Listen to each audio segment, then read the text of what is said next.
అమ్మా, ఈరోజు నాకు క్విజ్లో 6 మార్కులు వచ్చాయి.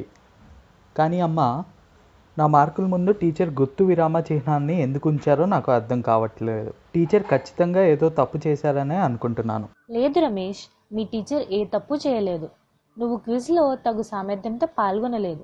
అందుకే నీకు 6 మార్కులు వచ్చాయి. అవునా? అలాగా? బాధపడకు రమేష్, తర్వాత క్విజ్లో ఖచ్చితంగా మంచి మార్కులు తెచ్చుకుంటావనే నమ్మకం నాకుంది. అయితే రుణ గుర్తు ఎక్కడ ఉపయోగిస్తామో నీకు ఈరోజు వివరిస్తాను. మనం కొన్ని ఉదాహరణలను చూద్దాం. నిన్న నేను పల్లెలో ఉన్న మన కిరాణా దుకాణానికి వెళ్ళాను.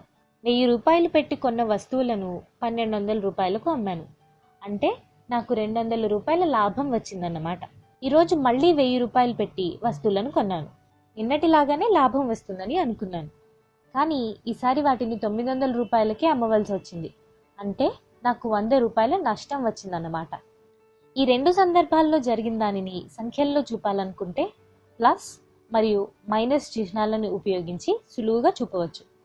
నాకు వచ్చిన 200 రూపాయల లాభాన్ని ప్లస్ 200గా చూపవచ్చు, ఎందుకంటే నాకు 200 రూపాయలు వచ్చాయి కనుక.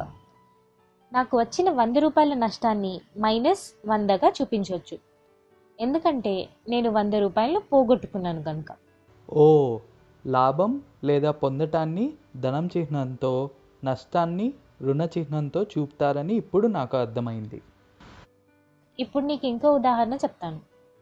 మన ఊరిలో బావులు, విద్యుత్ స్తంభాలు ఉన్నాయి కదా. విద్యుత్ స్తంభం భూమికి 50 అడుగుల ఎత్తున, భూమి ఉపరితలానికి 150 అడుగుల లోతున బావి ఉందనుకుందాం. ఈ రెండు పరిస్థితులను మనం రుణ, ధన సంఖ్యల ద్వారా చూపించవచ్చు. మొదటి సందర్భంలో స్తంభం ఎత్తు ప్లస్ 50 అడుగులుగా చూపవచ్చు. బావి లోతును మైనస్ 150 అడుగులుగా చూపించవచ్చు. భూమికి అడుగున ఉండే దూరాన్ని రుణ చిహ్నంతో చూపిస్తాం. అదే భూమికి పైన ఉండే వాటిని ప్లస్ చిహ్నంతో చూపుతాం. అలాగే నీటి ఉపరితలానికి దిగువన ఉండే వాటిని రుణ చిహ్నంతోనూ, ఉపరితలానికి ఎగువన ఉండే వాటిని ధన చిహ్నంతోనూ చూపుతాం. ఇందుకు ఒక ఉదాహరణ జలాంతర్గామి. నీటి అడుగున ప్రయాణించే ప్రత్యేకమైన బోట్ ఇది. సముద్ర ఉపరితలానికి 500 అడుగుల లోతులో ఒక జలాంతర్గామి ఉందనుకుందాం. అలాగే సముద్ర ఉపరితలానికి 300 అడుగుల ఎత్తున ఒక హెలికాప్టర్ ఎగురుతూ ఉందనుకుందాం. కనుక జలాంతర్గామి లోతును మైనస్ 500 అడుగులుగాను, హెలికాప్టర్ ఎగురుతున్న ఎత్తును ప్లస్ 300 అడుగులుగాను చూపించవచ్చు. అర్థమైందమ్మా.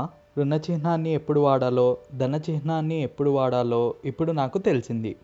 ఇప్పుడు నేను వెళ్ళి ధన రుణ చిహ్నాల ఆటని జుగ్నుతో ఆడుకుంటాను.